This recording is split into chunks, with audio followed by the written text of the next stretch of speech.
민주노총이니까요, 박수를 잘 안 치시더라고요. 네, 고맙습니다.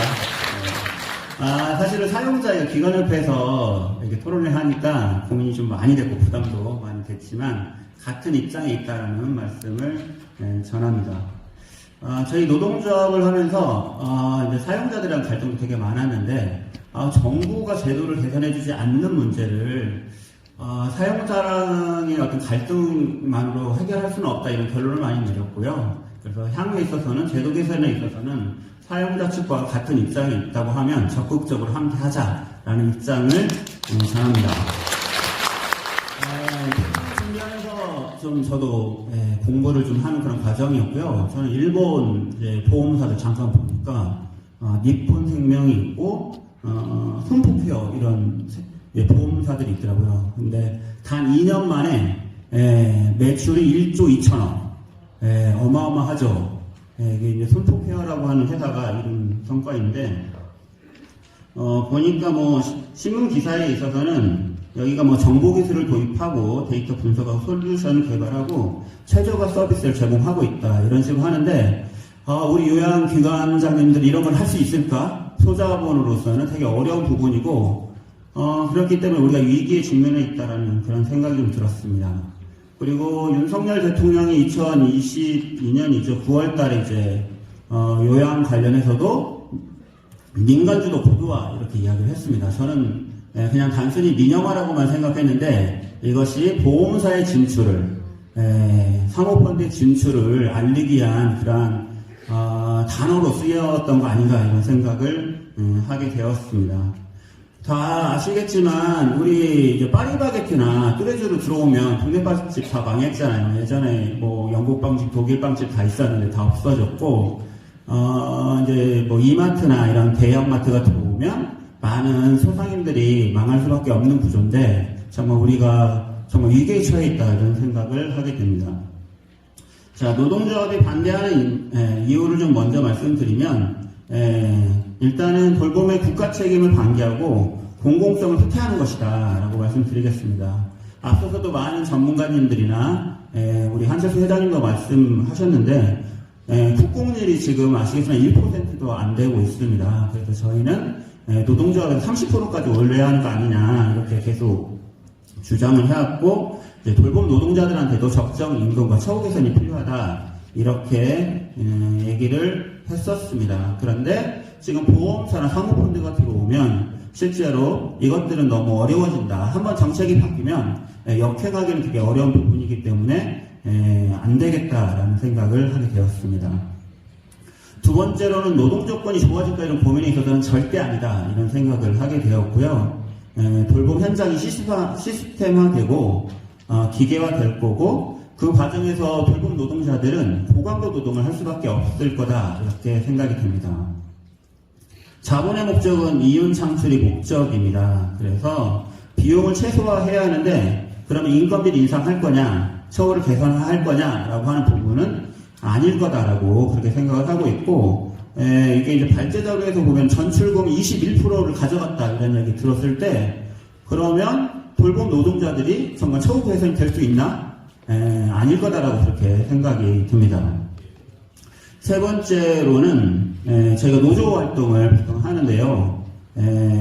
더 어려워질 거다 이렇게 생각을 하고 있습니다. 이제 거대 자본이 들어오면 기본적으로 노조는 이윤 창출의 걸림돌이다 이렇게 생각을 하시잖아요. 그렇게 되면 결국에는 노조가 임금 인상을 하거나 복지를 강화해달라고 했었을 때 이것들을 무시하거나 받아들여지지 않을 가능성이 매우 높다라고 생각이 들고 그 이후에는 노조의 활동을 제약하거나 무력화하기 위해서 노력을 할 거고 폐산을 종용할 거다 이렇게 보고 있습니다. 돌봄 현장이 비정규직 고령의 여성 노동자들인데 지금도 노동조합 하기가 너무나 어려운 조건에서 거대 자본이 들어왔을 때는 더 어려워질 거다 이렇게 생각을 하고 있습니다. 네 번째로는 돌봄 현장이 시장화, 금융화됐을 때 앞서서도 많이 이야기했지만 매매, 매각, 통폐합 이런 것들이 이루어진다고 하면 우리 안에서 일하는 요양 노동자들은 일자리를 잃게 되거나 불안정 노동에 시달릴 수밖에 없고 생계 위협을 느낄 수밖에 없을 것이다. 이렇게 생각을 합니다. 다음은 좀 구체적으로 KB 사례를 좀 말씀드리려고 하고 있고요. KB에 일하는 노동자 한 3분 정도 제가 통화를 좀 하고 왔습니다. 이제 91페이지 표가 있죠. 이 표에 보면 일단 홈페이지에 올라온 자료를 제가 정리한 겁니다. 위례하고 서초 빌리지 두 군데가 있는데요. 저는 깜짝 놀랐던 거는 서초 빌리지에는 4인실이 없구나. 그리고 위례 빌리지에도 이 4인실이 아주 조금만 있구나. 지금 현재는 다 4인실 운영하고 있는 거 맞으시죠? 맞습니다. 그런데 이렇게 금융자본이 들어오니까 특화해서 1, 2인실만을 운영을 하고 있다. 이런 것이 확인이 되었고, 앞서서도 얘기했듯이 요양원에서마저 불평등이 심화되고 있고, 이것이 점점 더 강화되는 거 아니냐라는 우려점을 가지게 됩니다. 그리고 노동 강도에 있어서도 큰 기업이 하니까 근로조건이 좋을 거다라고 해서 많은 선생님들이, 인근에 있는 요양원에 있는 선생님들이 그쪽으로 옮겨갔지만 실상은 그렇지가 않았고 더 힘들게 일하고 있는 것이 확인이 되었습니다. 저희 노동자들은 같은 임금이면 같은 정도의 일을 해야 한다고 생각하는데 여기 이곳에서는 그렇지 않았던 것이 확인이 되었습니다. 좀 더 구체적으로 이렇게 말을 하면은요, 우리 요양보호 선생님들이 위례빌리지 같은 경우는 5층에 24분의 1인실 어르신들을 모시고 있었고 2명이서 12분의 어르신들을 좀 모시고 있었는데요. 방이 많다 보니까, 그리고 공간이 크다 보니까 이동 공간이 너무나 커서 힘들다, 이런 이야기를 좀 하신 게 있고, 목욕은 일주일에 2번씩 하면서 겨울이든 여름이든 상관없이 이렇게 일을 하고 있는 게 확인이 되었고, 물리치료, 와상에 있는 어르신들 다 끌고 가가지고 물리치료 서비스를 하고 있다. 그리고 매일같이 물리치료 받으신 분들도 있다. 이런 이야기도 있었고, 어르신들하고 요리 만들기 프로그램 이런 것도 있다고 하는데, 종교활동 매주 하고 있고요.